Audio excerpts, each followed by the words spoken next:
Hello and welcome to Friday, our Friday Live here on the Your Strata Property Facebook page and heading out to everybody on LinkedIn as well.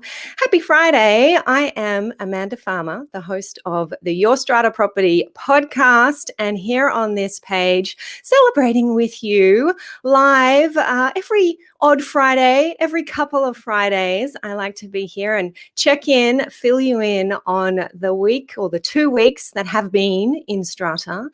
And every now and then we have a special guest for you as well. And I certainly have a special guest for you today, a really exciting topic, something that is close to my heart and selfishly within my interest zone. We're talking about marketing for Strata managers, marketing to Strata owners, a really great topic. And I can see so many of you already coming on in to chat with us about Strata marketing. Say hello, give me a hi in the comments there. I would love to know if you are here tuning in, getting excited for our chat with our Strata marketer extraordinaire. I will be introducing him very soon. I'm seeing some hellos come through in the comments here. Sean is here, and I'm going to remember, as I so often forget, to pop you up on the screen there. There's Sean. How you going? Sean always gives me a cheers. Guess what, Sean? It has been one of those weeks. So this week, I'm trying not to knock my mic out of the way. This week, I am joining you in a little Friday happy hour, a little Friday celebration. So if you're coming on in and you are excited to chat about marketing, let me know. Say hey, let me know how your week has been. I am seeing Essential Strata. I know who's behind the scenes there at Essential Strata. Lovely to say hello to you today. I am going to pop you up on there. Thank you for joining us. And I'm also seeing Donovan. Donovan is saying, Amanda, it's been a long time between drinks. I hope that's figuratively speaking, Donovan. It has been a long time since we have chatted, that's for sure. It's great to see you. Welcome, welcome. Sean's giving me a champagne pop here. Thank you, Sean. And Savia is here. Great to see you, Savia. Good afternoon to you. Now, I want to jump in and give my heartfelt thoughts and solidarity and good wishes to our Victorian buddies. Breaking news, you guys are, yes, Sean is just telling me as well, going into a 5-day, I think, a 5-day lockdown, stage 4. We are thinking about you. We are thanking you, and we hope everybody is safe and is going to be well. Look, these things work. Hopefully our leaders know what they're doing, and we will soon all have you out and about again. Check out the news if you're hearing this for the first time. I think it's just happening within the last half hour or so. Sean saying, thankfully, I'm in Sydney. Yes, good to know that you are here and safe right now, Sean. I know we have a lot of Melbourne listeners in, tuners in, particularly on our Friday chats. So if you are here, let us know how you're doing and know that we are thinking of you. Yes, I said earlier, it has been a big week, and that's why I'm having a little drink with y'all this afternoon. I have this afternoon had my head in writing some submissions for the New South Wales review of our Strata Schemes Management Act. I am part of a committee that has been put together by the Australian College of Strata Lawyers to make submissions to government. Those submissions are due the 7th of March. You have to have your say. You have until the 7th of March. I don't have a link ready for Rochelle, but I'll come back and pop the link into the chat here to the Fair Trading Have Your Say page, where you can read the discussion paper, and you can also put in your own thoughts on what needs to change in our New South Wales Strata Schemes legislation. I will be more than happy to share the submission from the Australian College of Strata Lawyers with you once that's been finalised and lodged, so you can understand what it is that we, the Strata lawyers, as a big bunch of us, all have something to say, unsurprisingly, as lawyers, about what should change in this legislation. And we'll be putting our best thoughts, best views, best submissions forward for you. Now, also this week, webinar, had one of my famous bylaws webinars, which I know so many of you have enjoyed, this time for Canterbury Bankstown Council. That was a whole load of fun. And I'm mentioning it because we had a massive 70% show up rate on that webinar. That is huge. Anyone who is hosting webinars, running webinars, even your strata meetings, I don't know, maybe your strata meetings, you get really good show up rates. When I started webinars 2-3 years ago, we got some good show up rates, but that's because people didn't know what they were and didn't understand that maybe there would be a replay and were fascinated to understand what the technology held, what it was all about. And I would get show up rates like that. But I've noticed a little bit of webinar fatigue lately, and heading back to the normal sort of 40% odd, 30% show up rate for webinars. But yesterday, it was just yesterday, we did this webinar, had a huge 70% show up rate. So that is most of the people who registered actually attended the webinar. What's that about, guys? Needing some information early in the year, worried about pets bylaws, maybe. I definitely gave some updates there about pets, and I am happy to do that for you today as well. Savia, yes, you were there, and Savia is saying it was great, Amanda. Thank you very much, and that you love the slides. Good to know. Excellent. Sean has just popped into the chat for us the link to have your say on the New South Wales review of our strata legislation. So thank you. That saves me coming back and doing that later. Gary is saying hi, but we know it's Patricia.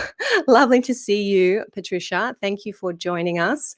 Okay, excellent. Now, I have just hinted to you there that I wanted to say a little something about pets. What has been going on? What has been going on this week in New South Wales Parliament? Lots of confusion for anyone who is tuning in to this issue, and anyone else who may not be tuning into this issue but is monitoring Hansard and what's going on in New South Wales Parliament. There is a bill before Parliament at the moment. It's called the Strata Schemes Amendment Sustainability Infrastructure Bill. It has been there since mid last year. It's a bill that was originally designed to deal with the installation of sustainability infrastructure, like solar panels. If you want to put solar panels on your strata building, it was designed to reduce, or is designed to reduce the approval threshold for sustainability infrastructure from a special resolution to an ordinary resolution. In the process, our legislature has tacked on all sorts of other amendments to our Strata Schemes Management Act, including amendments about enforcing tribunal orders, filling out proxy forms, various things like that. And in October last year, it might have been a little bit earlier, it was before the Cooper decision, an amendment to this bill was put forward by Emma Hurst of the Animal Justice Party to propose that owners' corporations cannot pass bylaws that unreasonably prohibit the keeping of animals. Now, that amendment went through the upper house. It went back to the lower house for consideration just on Tuesday this week. And before it could be considered, a further amendment was proposed by Alex Greenwich. Alex proposed a far more detailed amendment, and we will pop the link here in the comments. Rochelle has that. I think you've got that as the first link there in the slides, Rochelle. In my notes, sorry, I've just lost my screen. I hope I'm still with you. Awesome. This is a far more detailed amendment, and the word on the street is this will go back to the Legislative Council, the upper house, probably next week. That's what I'm hearing. I don't know if that's a scheduled thing. The upper house will probably like it. And if they support it, then it will be made as law. What is it? It is a new section to be inserted into our Strata Schemes Management Act, Section 137B. And it's quite detailed when you read it in the amendment, but I've had a read of it a few times now, and I think I got my head around it. The effect of it would be that a bylaw that unreasonably prohibits the keeping of an animal on a lot will be taken to have no effect. Okay, that's the high-level explanation of it. The legislation proposed also says that it would be taken to be reasonable to keep an animal unless keeping that animal unreasonably interferes with another occupant's use and enjoyment of their lot, or the common property. Now, for those of you who have read Cooper a few times, and I know there's some of you here who have done that, that might be ringing some bells. That's the language that the Court of Appeal used in the Cooper case. So that is sounding pretty good to me. There are powers that are given, proposed to be given under this legislation to make regulations, to specify circumstances in which the keeping of an animal may unreasonably interfere with another occupier's use or enjoyment of their lot or the common property. Who knows what those regulations will say? So it's a little bit uncertain there what specific situations might unreasonably interfere with another occupant's use and enjoyment of the common property. I want to give a special shout out to Stephen, who posted under our podcast episode 251, which was this week's episode, where I was chatting to Rena about pet bans and what's going on. And that episode was recorded before this amendment to the bill that's before Parliament.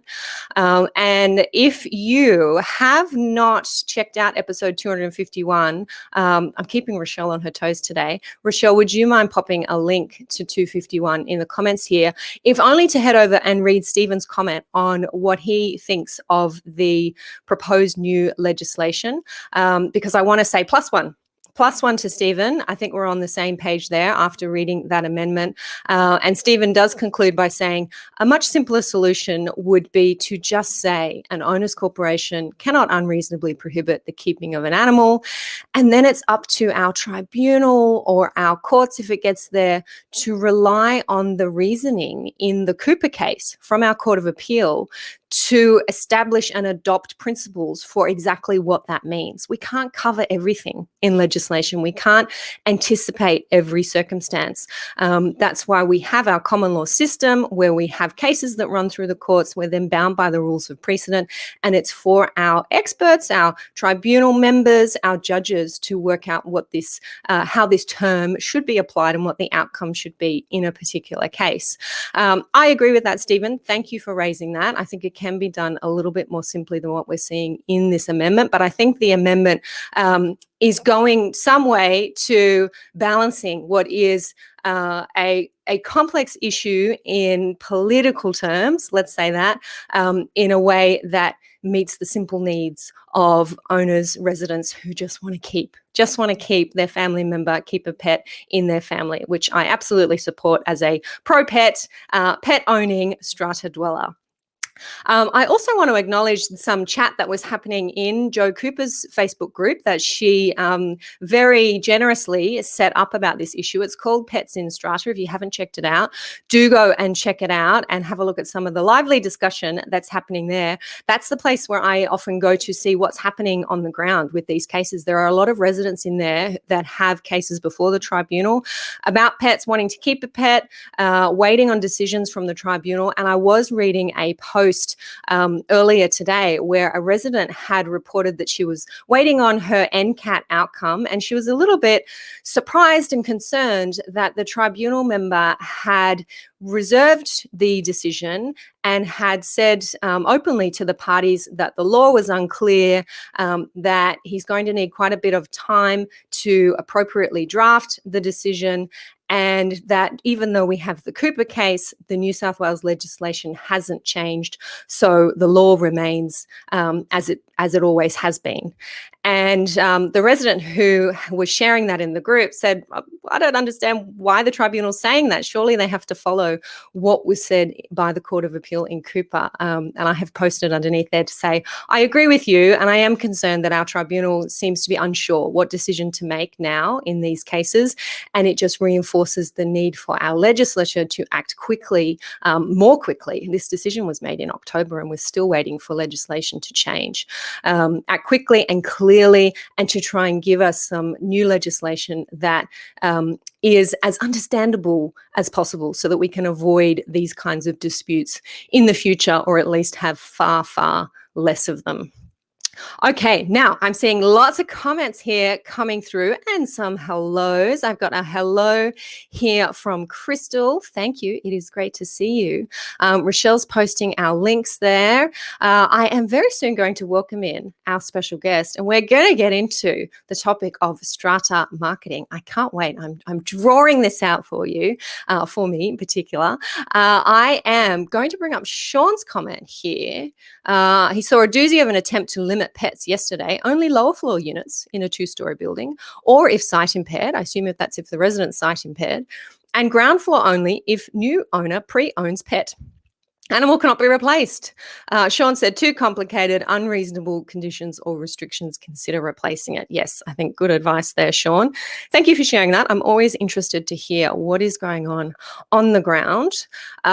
Joe is here. Hey, Joe, lovely to see you. Joe Cooper saying, exactly, they can't override our property rights, which the courts made clear. Yeah, thanks to all of your hard work, Joe.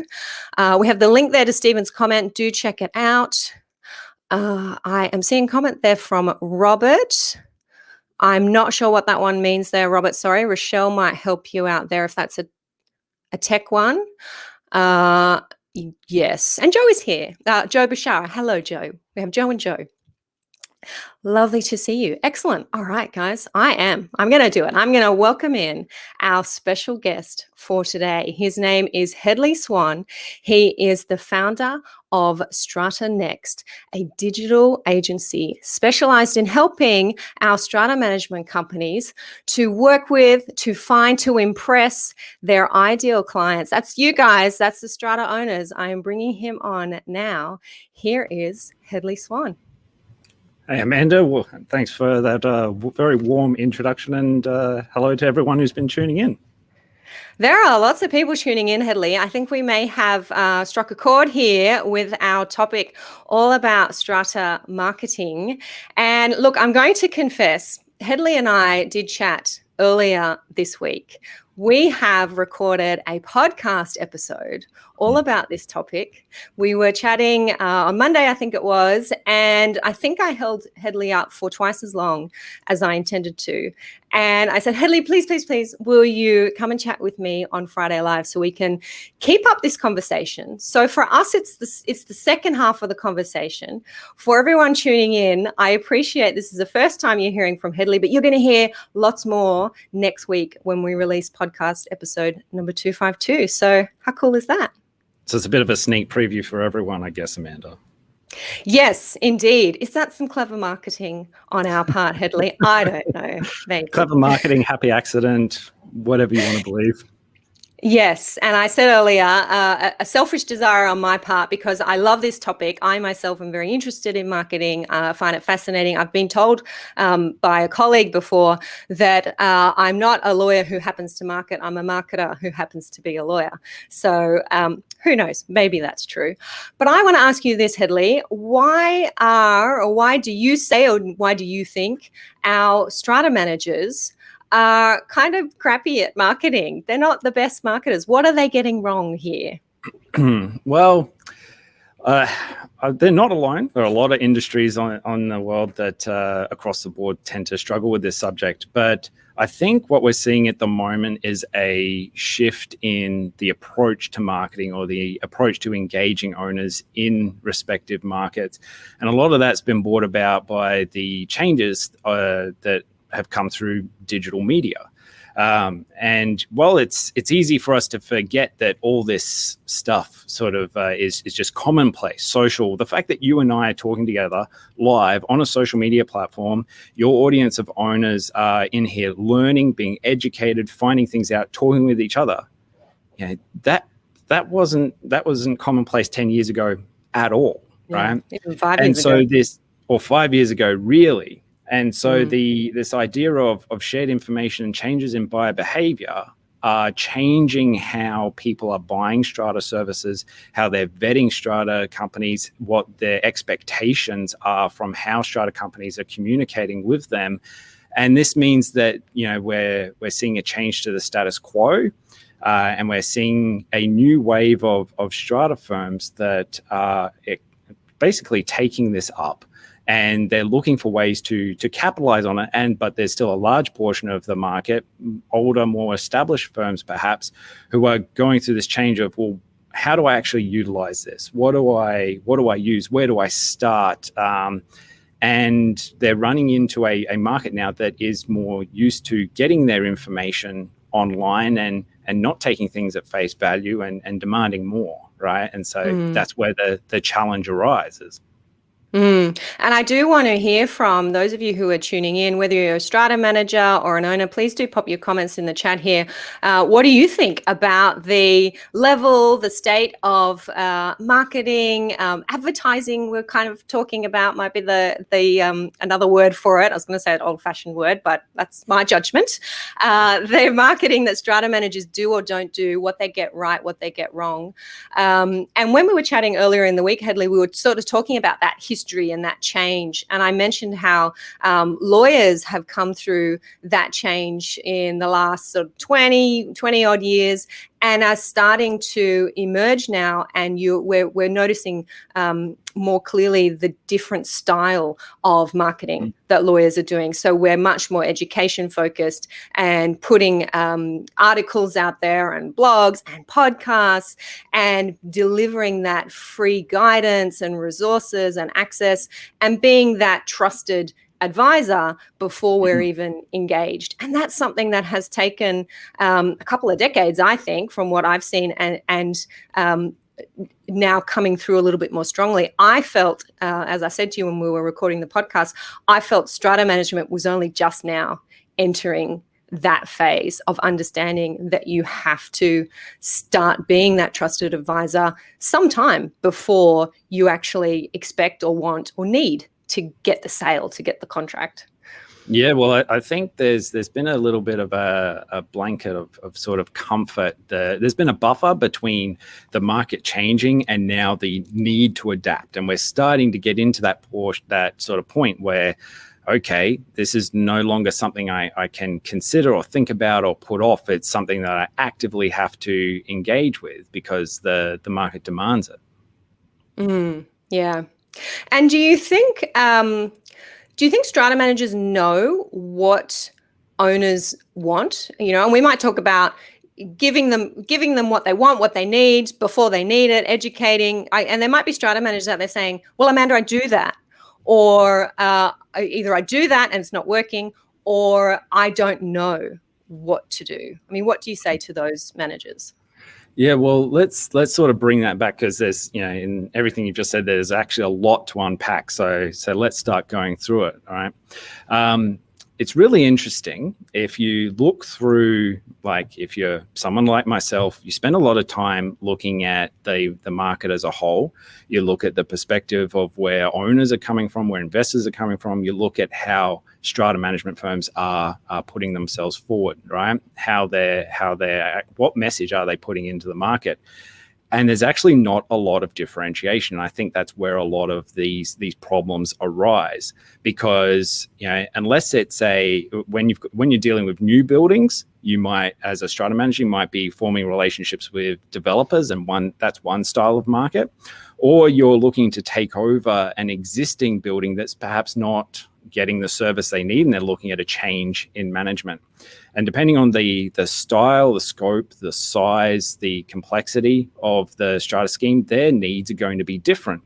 And so what happens is when you've got a firm that isn't very clear on where they specialize, you end up with a very general message. And that general message is not going to resonate with all of these different options in the market. And then you hear from owners the things that they are frustrated about from strata managers. And what you tend to find is these frustrations or these problems, they're wide and varied. As you know, like you said, you're up to podcast episode 250, I think it was, or more. There's every issue under the sun. Who knows what the trigger point is for any particular strata scheme that's looking at changing managers.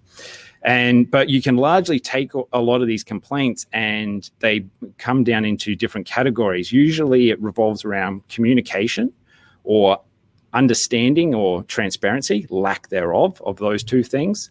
a perceived lack of action on a particular sort of high stress topic, or incompetence around that topic, things not getting done, or the result that they want not coming through, or the big one, feeling ripped off, right? Lack of trust, increased costs, all these things that come into it. And so the strata management industry as a whole has said, all right, well, we understand, we get that, right? You don't want to feel ripped off. You want to feel like you can trust us. You want that communication, that transparency. And so that's why you go on, say, any strata management firm's website and you see these terms. Don't worry, guys, we're professional. We are qualified. We have the experience, 50 years of experience or 200 years of combined experience, or, don't worry, we operate under a strict code of integrity, or we have a commitment to service. I love that one, right? We're committed to providing a great level of service, because these things seem like the antithesis of the problems. But what you need to realize as a strata firm is that, I think rightly, and I'd love for the audience to comment on this, it's not the opposite of those things that owners want, right? They're just how these issues are manifesting. And so what it really comes down to is this understanding of, right, well, when this issue is in place, right, when a strata owner or a committee as a whole or a building as a whole has gotten so fed up with their current situation that they're considering a change, they express like lack of communication, understanding, trust, all that kind of stuff. But what's the real issue? What's behind that? And there's going to be a problem there. And then you want to go even deeper. What's the impact of that problem to that community, to those owners? How is it actually affecting them? And what you figure out very quickly is this is about people's homes. And when you're dealing with people's homes and their investments, it's very much about their security. It's very much about them feeling stable. It's very much about safety. And so that's where I think the gap is strata managers talk about themselves. This is how professional we are. This is how expert we are. This is the amount of experience we have. This is our commitment to service. And it's like, well, no. Get down into the weeds with the particular style of scheme that you're an expert in, that you can truly help, and turn around and say, guys, we understand that this is about security and safety. This is about your home. This is about your livelihood. This is about your investment. We understand that when something occurs and those things are impacted, it creates this wave through your life. It creates these impacts. It creates these consequences, and you don't want that. And that's why we've structured our service and our approach to mitigate those risks and to help you come out the other side in the spot that you actually want to be in. And that's why we think we'd be a great fit to help you and your community. And suddenly that's going to resonate with that particular style of strata scheme and the owners within it, because they can recognize themselves, they can recognize what it is they're trying to achieve in there.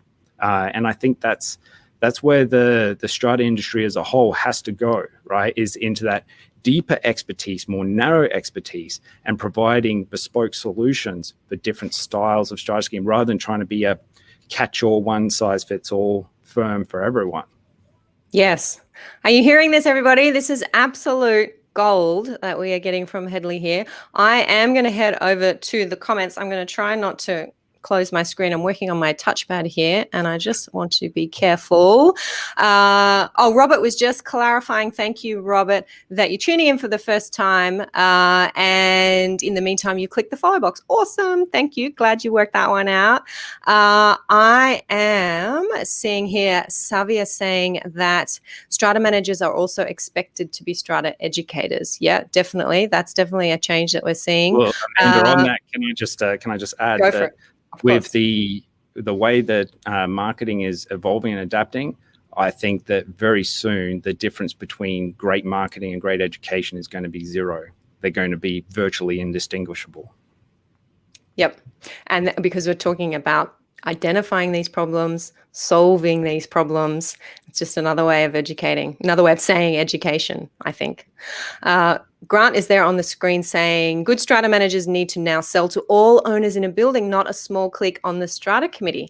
I love that, Grant. And I see that with clients that I work with, because the power of technology is such that you can get this message out. Strata committee might say, we really want to work with this particular management company, and another owner or group of owners in a larger building says, you know what, we're not really into them and we've found somebody else, and we're now going to campaign to other owners to appoint our preferred manager. You see this with lawyers as well. The strata manager might say, this is the lawyer we've worked with for years, and other owners come forward and say, well, actually, no, I really want to work with this particular lawyer who I've come across through Googling, and then puts them forward and has them appointed instead. So absolutely something that we have to be across in this modern day. Yeah, I call those people change makers, Amanda, because you've got that's exactly right. You can end up with, we've all experienced this idea of, you can end up with sort of cliques within a building, sometimes within the committee, sometimes the position of the committee is at odds with a large portion of the rest of the residents in a building. There's all sorts of dynamics that are at play there. And sometimes for a strata firm that's looking to break into a new building or provide a better level of service, sometimes it's not even about reaching the committee. It's about identifying a change maker in that building, and then getting them on side, supporting them, educating them, arming them with what they need to make a positive move inside of that community. Yeah, I really like that. Sean is saying, strata managers who say they'll never live in strata seems odd to me. And it's definitely a weird marketing message, I can tell you that, Sean. But that's because I'm a strata geek. Yes, I'm a strata geek too. And you're lucky to live in a good building. Yes. Well, you certainly know what to look for and what to avoid, hopefully, Sean. Savia is saying it has to be a customized approach. Yes, so true. It is not this one size fits all, which is your next comment there, reading your mind. And I just want to bring up Ella, who is a marketing coordinator for a strata management company, and she is loving this topic. So cool. Some more down here. I'm seeing some new comments. Isabella is saying her experience has been that they overpromise and underdeliver. Yeah, not a great strategy.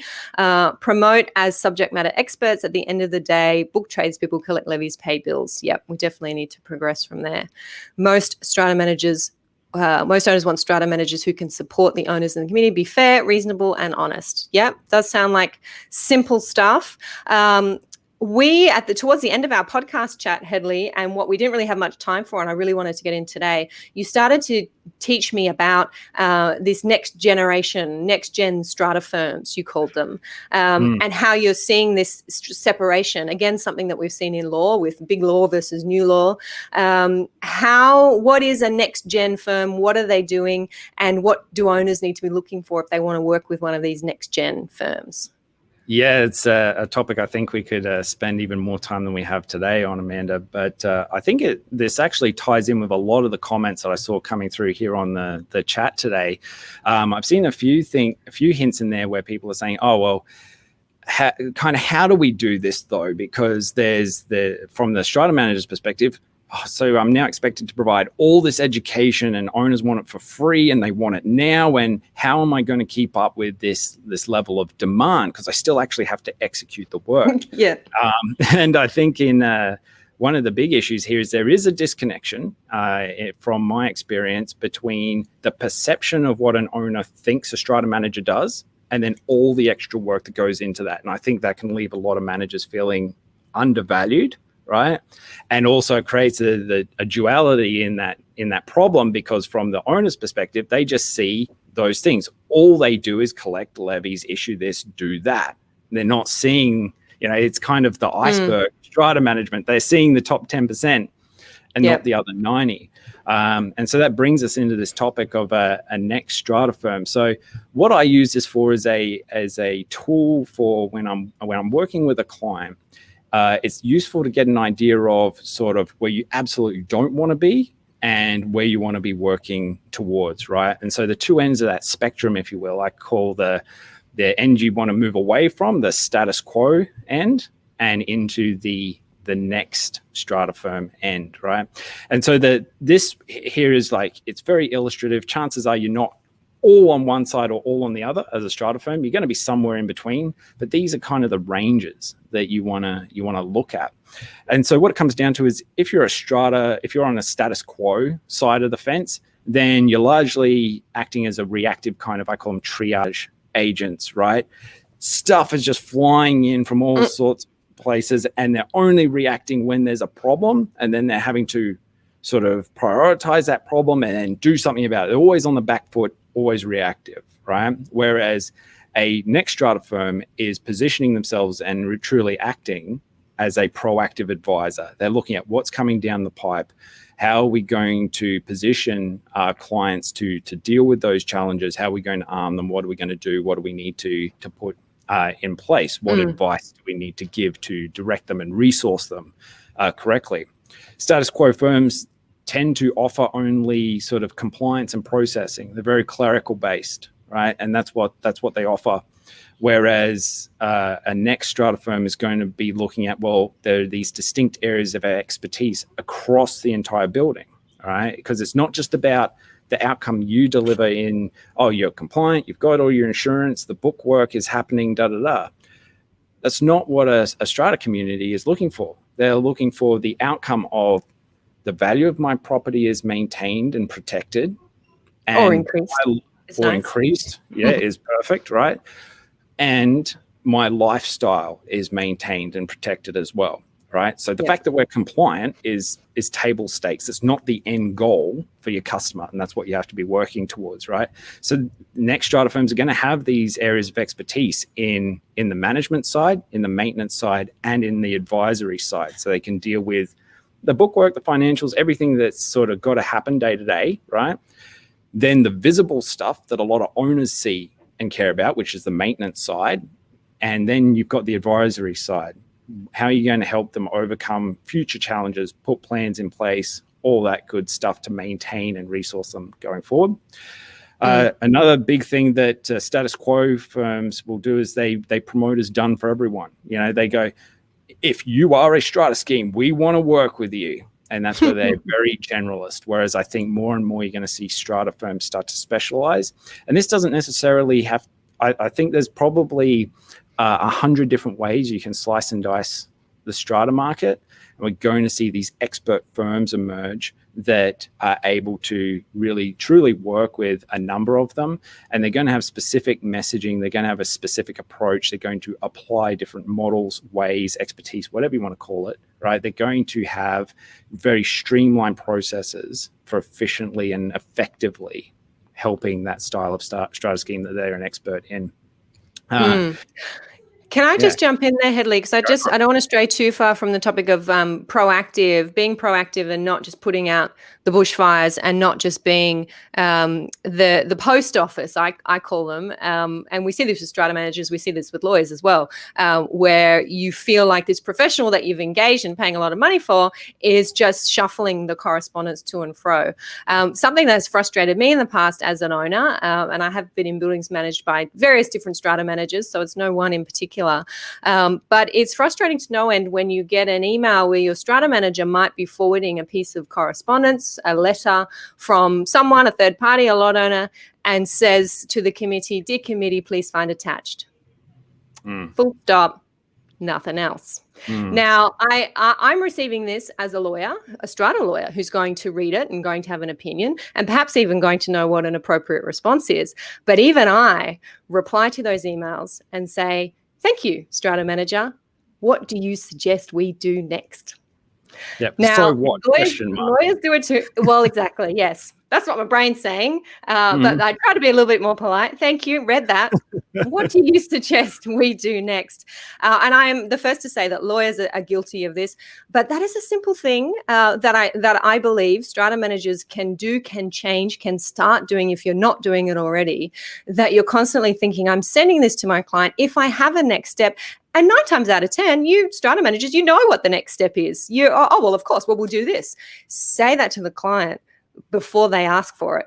That's a really simple, proactive approach. And that's just from my personal experience of being an owner and being frustrated by that kind of communication. And that's why you get accused of being post office boxes. You can have a computer program that will do that. I'm hiring you to let me know that, oh, yes, I've experienced this before. This is what we did. This is the solution. I recommend you do that. Do you agree? And then all I have to do is say, yep, go for it. And I feel relaxed, secure, and that the value of my property is being protected.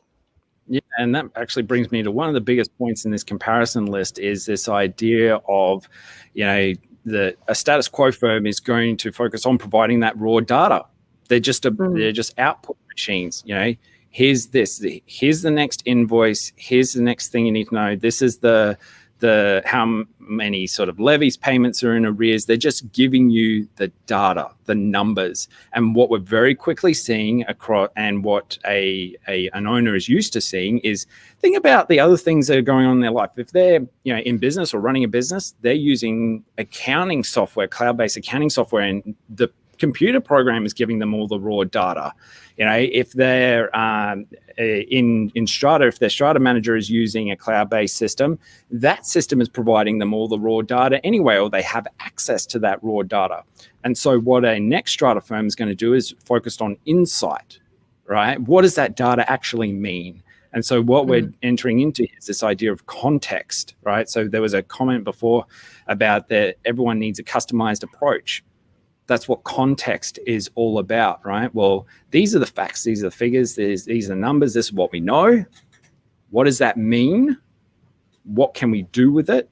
How can we maximize our opportunity to produce those outcomes of protected or improved property value and owner lifestyle, right? That's what it's all about. And I think that's where the real value of Strata firms is going to be, is that a human being right now is the only one capable of producing that value, that insight, and then communicating it and putting it into action across the Strata scheme, right? And those sort of raw data sort of status quo firms, they're going to go out of business because, well, I'm going to be able to get that same information for $30 a month from a computer system. So why do I need? That's the step that's going to happen there. Exactly.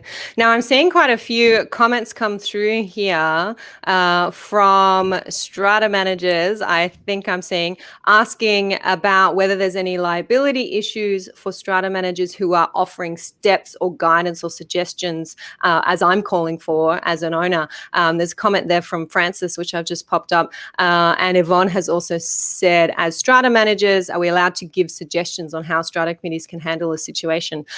Absolutely. It depends on the situation. So a really classic example is where there is an application by an owner to do some work, to do some renovation work. And this happens in my building. Lot 25 wants to renovate their bathroom, and your Strata manager might send to you, lot 25's email to the committee. Please see below email from lot 25 who wishes to carry out a renovation. We need more than that. We need more than that. What we want from a Strata manager, and you guys are absolutely qualified to do this, is to say, because this is a bathroom renovation, we don't have a bylaw that covers this. They're going to be affecting waterproofing. This lot owner will need a bylaw. I have written to them. I have explained that, and I have given them a list of 3 lawyers that they may like to consult with to prepare a bylaw. Done. And I look at that and go, great, I don't have to do anything. Another simple example. Sorry, Amanda, just chiming in there. With someone like yourself, wouldn't it be a lot more valuable as a Strata manager to be maintaining a network of other related professionals like a Strata lawyer and say, look, guys, we've got this application, it's coming through, we're going to have this issue, there's a legal component to this, so what I'd suggest we do is actually bring in Amanda, who I know can solve this for us quickly and efficiently, rather than even putting out the 3 options for Strata lawyers. Make a recommendation, make it easy to say yes and move on. Yeah, absolutely. Or even if it's something that cannot be decided without a formal resolution. So I think I might have seen a comment come up that our Strata manager won't follow instructions without a Strata committee resolution. Then the email says, please find attached the application. I have placed this on the agenda of your next Strata committee meeting, and I have told the owner that it will be considered at that time. Done. So I don't have to think about it until the 25th of March when my next Strata committee meeting is. I know that you've communicated with the owner. It's under control. I can take it out of my headspace, and then I can just think about it with everything else when I'm sitting at the meeting. But just an action step that is within your expertise. Of course, always questioning that. Do I have the expertise? Do I have the knowledge? Is this within my toolkit that I can solve this problem or provide this next step? If it's not, then who can I recommend to the owner? But I think far too often strata managers just forward the correspondence. And I've said before, anyone who didn't hear me earlier, this happens in all sorts of professions. Lawyers do it too, accountants, without thinking, how do I solve this problem for my client, at least for now? Yeah, and something I think this gives us a great segue into the next point, which is, I imagine there's a lot of strata managers sitting in now going, all right, so we're placing a ton on our shoulders now, right? Because you want me to provide a bespoke solution for every single scheme out there. Everything's different. Hedley, you want me to provide a lot of context, and now I'm an advisor, and okay, where's all this time coming from? Right. And so that's where the opportunity is. What you'll notice, a lot of these things, if you particularly go back and listen to the recording of this session, you're going to notice a lot of this is actually related. One thing fits into another, right? Because if you specialize more, then that's going to allow you to develop processes to do all of these activities more effectively and efficiently. Whereas if you're reinventing the wheel for every single different style of client, of course you're not going to be able to get it done. So specialization helps on that front.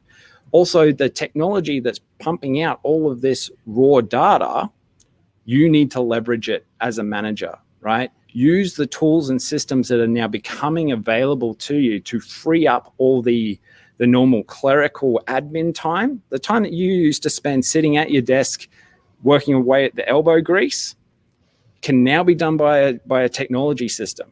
Install it, learn how to use it, leverage it, because that frees up your time to spend on these more high leverage touch points, to do the things that only you can do, right? To go and meet with your clients more often, to understand where they're coming from, to provide this education, to look at how all the bits are fitting together and provide those next steps or those options, right, that the computer can't do.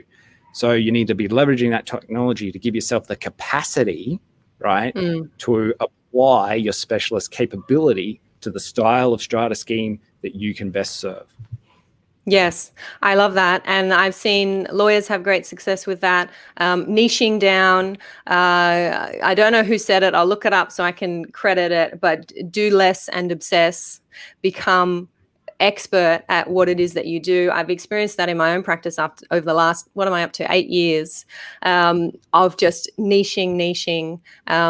It's more about what you don't do than what you do. And I have seen that in my own practice, Hedley, that we've been able to have. They are template email responses. They are funnels that we can put particular clients into because we know exactly how we deal with it, because we've thought about it. We know what we don't want to do. We know what we do want to do. And we're able to become systematized is really what you're talking about. I am just heading back to the comments because there's lots here and I can't keep up with. Some things are related to what we've been talking about, but I've missed when they've come through. Sean's talking about insurance. So someone must have mentioned insurance somewhere there. Yes, Isabella is making the comment about having a portfolio of 40 plus strata buildings, and that's why they get burnt out. I did see a comment earlier on, and I know, Hedley, we touched on this a little bit in our podcast chat, which is coming out next week for anybody who didn't hear that earlier. Talent, good people, staff. We do hear this a lot in the strata sector. I'm sure you hear it from your clients. I just can't get the right people. I train them up, they leave, or I can't get the people to help me achieve. I want to do all of these things. It sounds great, but I need a great team. How are you helping your clients build those great teams? Well, yeah, it's really interesting. So at the moment, me and my team are actually running some research right into how strata management firms, particularly high growth, high performance strata firms, are actually doing that. What are they focused on? What are they looking at? And one of the things we ask about in that survey, in that research, is, what are your current challenges? And one of the top 3 that consistently comes through from respondents is around the attraction and retention of talent. How are we going to do that? How am I going to get good people into my business? But what's really interesting is when you look at them, those same firms then nominate as their marketing priorities, attracting talent isn't part of that. And I think there's a disconnect here. So turns out that when you actually market your firm well, when you position yourself in the market, when it's very clear what it is you do, who you help, how you do that, what makes you different, how you're engaged in the market, then you are consistently visible in that market. You're providing the education, you're providing the content, you're engaging buyers, you're following them up, you're very active, you're very visible as an expert.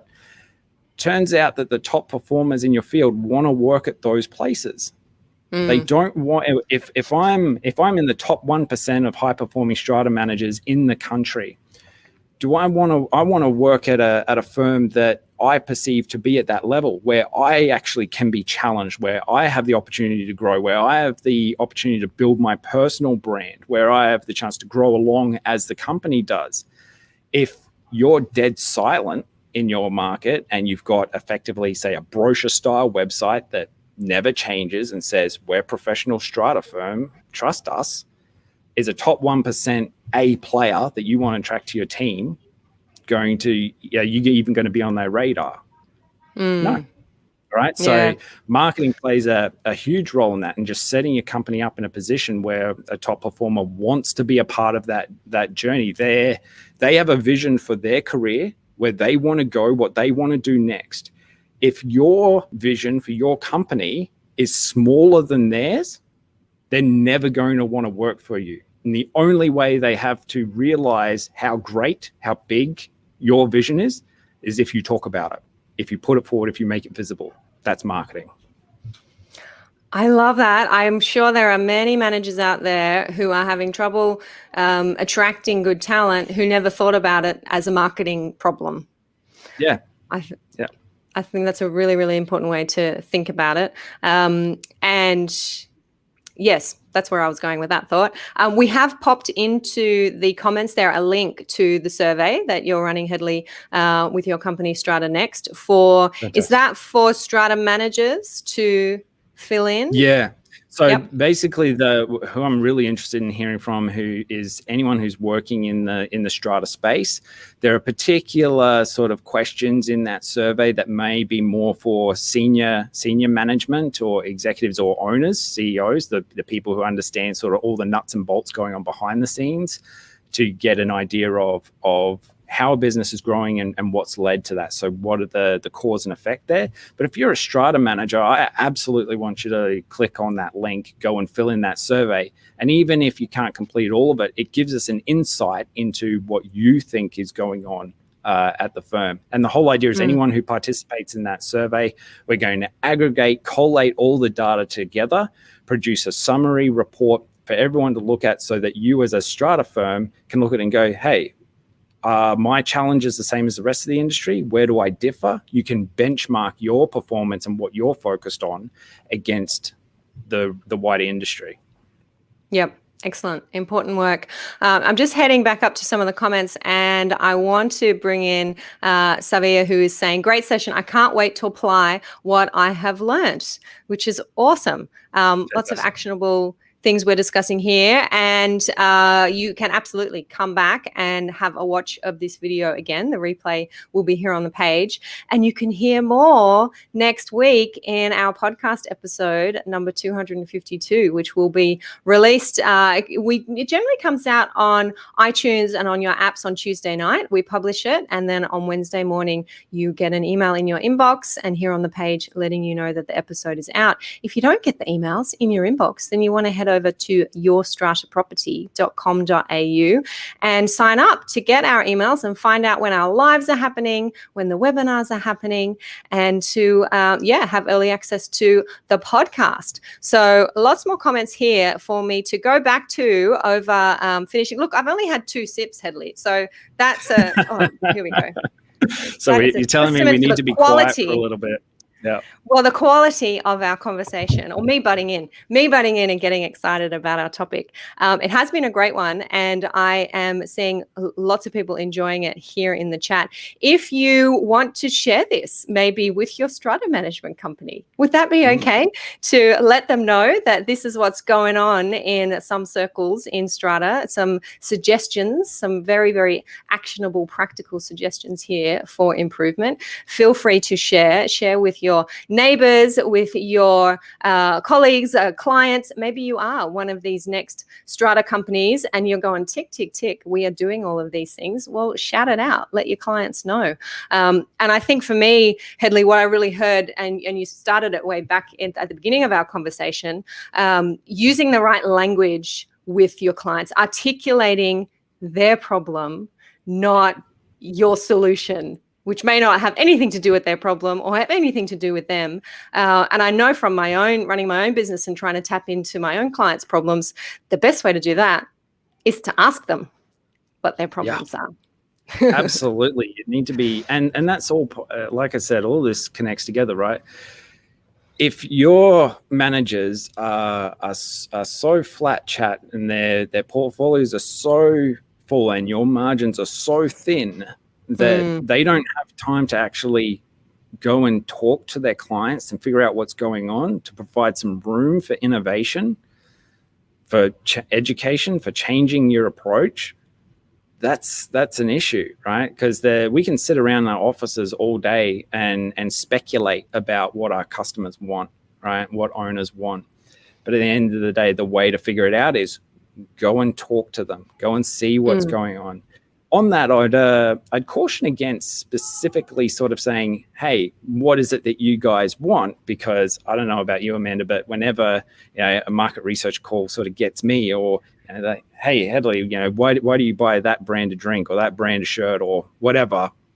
I don't know. I can't answer that in the moment. You want to think about what are the style of diagnostic questions that you can be asking, right? How can you be doing sort of interviews to get to the root of basically figuring out the journey this person went on to get to where they're at? And that will uncover a lot more useful information, because otherwise you're only going to get answers as a strata firm that relate to that end state or their current state. Oh, what I want is to not be frustrated anymore. I want all my issues sorted out. I want someone who's honest and transparent and all that kind of thing. And I want to pay less. And I want to pay less, right? And that's going to lead into all of those coming up with those same sort of undifferentiated messages. All right, my customers have told me they want me to be honest and have integrity and be trustworthy and be experienced. So that's what I'm going to put into my market. Always keep in mind that that's essentially the manifestation of what's going on. It's not the root cause. Think about the root cause. Think about what's actually going on behind the scenes and then talk about that. Excellent. And a fabulous place, I think, to wrap up our discussion. I am seeing a comment here from Sean saying, Amanda, please intro me to Hedley. That is so happening, Sean. We're going to pop into the comments here Hedley's website, stratanext.io. So I'm sure if you head over there, you will find out more and have an avenue there to connect with Hedley. I didn't say at the opening that you are actually in the NT. You're in Darwin. Don't have too many of you guys floating around the strata space. Yeah, well, the beauty of, again, changes in the market, Amanda, the experts that you deal with, and we're even seeing this with some strata managers, it doesn't necessarily have to be geographically focused, right? We've seen strata managers that are managing properties outside of their geographic area because they're able to put forward enough expertise in a particular speciality that they become the clear first choice for that style of strata, even though they're not next door or in the neighborhood, right? It's exactly the same for me, particularly in the digital age.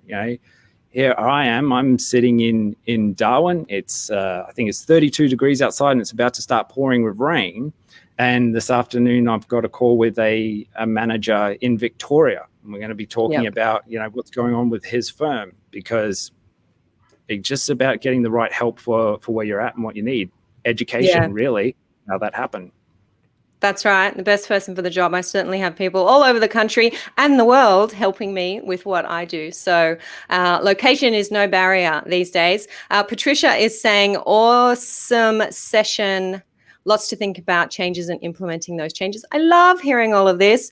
Excellent, guys. Well, I am going to wrap up there and let Hedley get on with his afternoon and his client work while the rest of us over here in the Eastern States knock off for the week. Hopefully, I hope everybody is having a relaxing weekend ahead. Our love and support, as I said earlier, to our Victorian friends. I hope you are all doing okay and looking forward to connecting with you all again soon. Have a fab weekend, everyone. Thank you so much, Hedley, for not just taking the time out today, but taking the time earlier this week and being our featured podcast guest next week as well. No, it's my pleasure, Amanda, and thank you very much to everyone who tuned in today and for your questions. Kept me on my toes, and it's good to see that both sides of the fence are actually interested in this topic, right? Yes, I had a suspicion it might be that way. All right, everybody, thank you, and we'll catch you next time. Bye-bye.